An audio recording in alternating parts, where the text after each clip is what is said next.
हड़की पैड़ी हरिद्वार से जल उठाकर बाबा के लिए माँ गंगा को अपने साथ लेकर हरिद्वार से स्केटिंग करते हुए बाबा के नाम से निकले हैं। तो अभी तक तो कोई ऐसा दिक्कत समस्या नहीं आया है कहीं भी, क्योंकि उनका महिमा है अपने ऊपर। बहुत सारे ऐसे मुसलमान भाई भी मुझे सपोर्ट किए हैं, सिख भी, ईसाई भी, अपना हिंदू भाई भी सपोर्ट करते हैं। मंदिर में रुकते हैं या तो फिर कहीं पेट्रोल पंप पे अगर व्यवस्था ना मिल पाए तो ऐसी तो झारखंड बिहार में जब से घुसे तब से मंदिर में रह रहे हैं, 6 लोगों से सपोर्ट कर रहे हैं। मतलब जो उनसे हो रहा है पानी वैसा जैसे भी, मतलब कि उनको जैसा इच्छा अपने लगता है कि भाई इतना मेहनत कर रहा है। मुसलमान भाई ने मुझे पानी तक भी पिलाया है, नाश्ता चाय कॉफी, रुकने की व्यवस्था, जो भी उससे सहयोग होता है सहयोग भी करता है। पहले भी हमने कई तीर्थ स्थलों पे हम स्केटिंग के माध्यम से जा चुके हैं।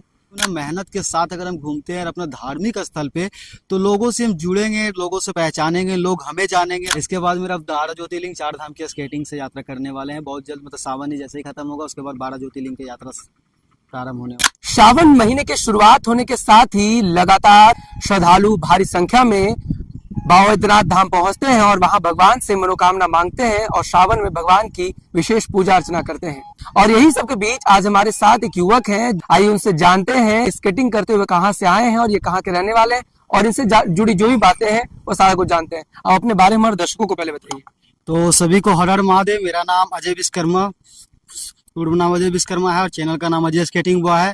यहाँ से पिछले 25 दिन पहले हम चले गए थे हरिद्वार ट्रेन के माध्यम से। वहां से जल हड़की पैड़ी हरिद्वार से जल उठाकर बाबा के लिए माँ गंगा को अपने साथ लेकर हरिद्वार से स्केटिंग करते हुए 25 तारीख को वहाँ पे 11 बजे निकले हुए थे। आज मुझे 20 दिन हो गए हैं जो कि स्केटिंग करते हुए मैं बाबा धाम देवघर नगरी आ रहे हैं जल लेकर। और हम यहीं रहने वाले, झारखंड कोडरमा डिस्ट्रिक्ट फुलवरिया पंचायत के रहने वाले हैं। जो कि आज सुबह, आज रात्रि का विश्राम, कल रात्रि का विश्राम मतलब वहीं पे हुआ था और आज सुबह में निकले हैं बाबा धाम के लिए। तो मेरी तरफ से पूरा कोशिश है कि मैं सोमवार को, फर्स्ट सोमवारी को करीबन 2 या 3 बजे के आसपास में मुझे जाकर जल वहाँ पे चढ़ाना है, क्योंकि वही माध्यम से, वही संकल्प के साथ में हम चल रहे हैं।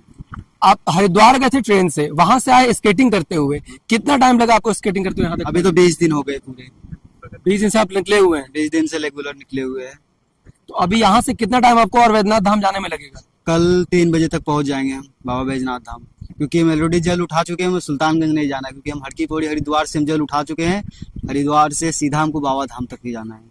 तो विश्राम करना, फिर कहीं समय व्यतीत करना, वो सब कैसे होगा? मंदिर में रुकते हैं या तो फिर कहीं पेट्रोल पंप पे अगर व्यवस्था ना मिल पाए तो ऐसी तो झारखंड बिहार में जब से घुसे तब से मंदिर में रह रहे हैं और बाबा के नाम से निकले हैं। तो अभी तक तो कोई ऐसा दिक्कत समस्या नहीं आया है कहीं भी, क्योंकि उनका महिमा है अपने ऊपर। तो हर जगह पे, हर मंदिर में कहीं ना कहीं अपना रुकने का, खाने पीने का व्यवस्था मंदिर के पास में हो ही जा रहा है। जो श्रद्धालु आपसे मिल रहे हैं वो श्रद्धालु का क्या रिस्पांस आपसे मिल रहा वो है? अच्छे लोगों से सपोर्ट कर रहे हैं। मतलब जो उनसे हो रहा है पानी वैसा जैसे भी, मतलब कि उनको जैसा इच्छा अपने लगता है कि भाई इतना मेहनत कर रहा है और कहीं दूर से अगर जल लेके आ रहा है, मतलब कि ये झारखंड का बहुत ही गर्व की बात है कि कोई झारखंड कोडरमा से कोई लड़का हरिद्वार गया, हरिद्वार से जल उठाकर लेकर आ रहा है। तो यही गर्व लोग सुनते हैं तो गर्व के साथ हमें सहयोग करते हैं कि भाई तुम्हारे जैसा काम तो कोई दूसरा नहीं कर सकता है, लेकिन तुम कर रहे हो तो बहुत हम खुश हैं, तुमको हम सहयोग करते हैं। ऐसे बोलते हैं बहुत सारे लोग हैं जो कि बहुत ज्यादा हेल्प भी करते हैं। तो आप हरिद्वार से पहली बार ऐसा हुआ कि जल आप उठा के यहाँ पे आए हैं? इससे पहले भी आप हरिद्वार गए हो? ये फर्स्ट बार है मेरा। इससे पहले भी हमने कई तीर्थ स्थलों पे हम स्केटिंग के माध्यम से जा चुके हैं। तो आपको ये प्रेरणा कहाँ से मिली या ये मतलब कहते हैं सीख कहाँ से मिली कि हम इस तरह करेंगे? किसको देख के आपको ये मोटिवेट जागा? देखने की बात नहीं है, ठीक है ना। एक होता है ना कि अपना श्रद्धा और भगवान के प्रति महिमा। तो मुझे मतलब कि घूमने फिरने का ज्यादा ही शौक था। तो हाँ, मतलब कि मेरे फैमिली थोड़ा मिडिल क्लास फैमिली से बिलोंग करते हैं, तो मुझे सही नहीं लगा। मुझे बाइक का बहुत ही ज्यादा शौक था, तो बाइक से ज्यादा इन्वेस्टमेंट लग रहा था। तो फिर मैंने एक डिसीजन लिया, बहुत देखा मैंने फोन पे ऐसे वैसे, तो बोले कि क्यों ना मेहनत के साथ अगर हम घूमते हैं और अपना धार्मिक स्थल पे तो लोगों से हम जुड़ेंगे, लोगों से पहचानेंगे, लोग हमें जानेंगे और अपना साथ साथ अपना धर्म के हम प्रचार भी कर सकते हैं। जो अपना लाइफ है वो भी हम इंजॉय के साथ में गुजार सकते हैं और प्लस की अपना श्रद्धा, अपना भक्ति जो है उसके साथ भी अपने जीवन में व्यक्त कर सकते हैं। तो वही रास्ता पे हम चले और अपना स्केटिंग को अपना एक जरिया बनाए, जिसके द्वारा से हम इससे करीबन 2 महीना पहले ही बहुत जगह पे तीर्थस्थलों पे हम 2500-2600 किलोमीटर की यात्रा तय कर चुके हैं। इससे पहले अयोध्या, मतलब बहुत सारे ऐसे मंदिर है जहाँ पे हम घूम चुके हैं। जाके वैष्णो देवी तक हम जा चुके हैं स्केटिंग के माध्यम से। उधर का सफर और इधर का सफर में अंतर क्या लगा आपको?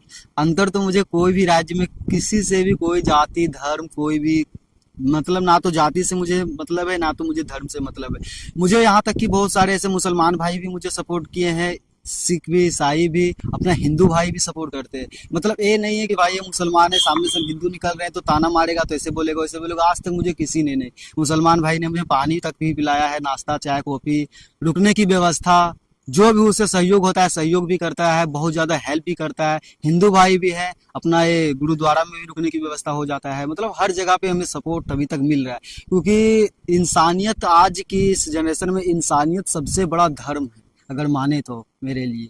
अगर सही माने बताएं तो अब तक आपका इसमें खर्च कितना आ चुका है और एक खर्च का कितना आपका टारगेट था?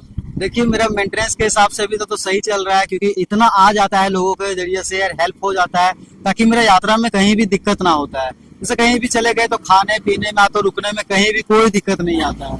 मतलब कि जितना भी आता है सारा मेंटेनेंस अपना निकल जाता है, लोगों के हेल्प से, कुछ अपने से भी लगाना पड़ता है इन्वेस्टमेंट। मतलब टोटल कितना करीब खर्च अभी तक आ चुका है और कितना खर्च और आने की उम्मीद है? अभी तो लगभग मेरा 7-8 हजार के आसपास में वहां से निकलने के बाद में खर्चा हो चुका है, और बाकी देखते हैं कि और कितना खर्चा आएगा बाबा धाम पहुंचते पहुंचते, तो मुझे पता नहीं है। हाँ, ये बात है कि लोगों से हेल्प मुझे बहुत ज्यादा मिलता है।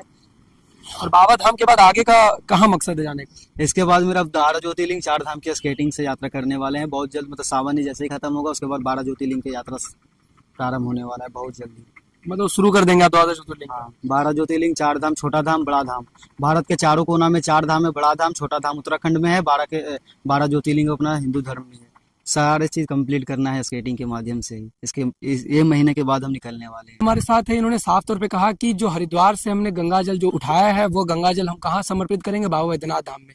और बाबा वैद्यनाथ धाम में जाने के बाद जो श्रद्धालुओं की कामना होती है वो बाबा पूर्ण करते हैं। और यही जानकर लोग भक्त काफी संख्या में वहां पहुंचते हैं और अपने मनोकामना, इच्छा जो होती है वो भगवान शंकर को वहां पर जल अर्पण करके बोलते हैं। भगवान शंकर सबकी इच्छा मनोकामना पूरी करते हैं। और ये स्केटिंग के साथ, स्केटिंग के माध्यम से इनका साफ तौर पे कहना है कि आप चाहें तो कम खर्च में भी वहां कहीं पे पहुंच सकते हैं। बस आपके मन में लगन होनी चाहिए, श्रद्धा होनी चाहिए और भक्ति का भाव होना चाहिए। उसके बाद आप कोई भी आराम से कोई भी सफर आप आसानी से पार कर सकते हैं। और यही इच्छा को लेकर, यही मनोकामना को लेकर ये बाबा वैद्यनाथ धाम मंदिर जा रहे हैं और वहां पे बाबा वैद्यनाथ की पूजा अर्चना कर जल अर्पण करने का इनका जो टारगेट है वो भगवान शंकर पूरा करेंगे। मैं ऋषिकांत पांडे, यानी टुडे के साथ।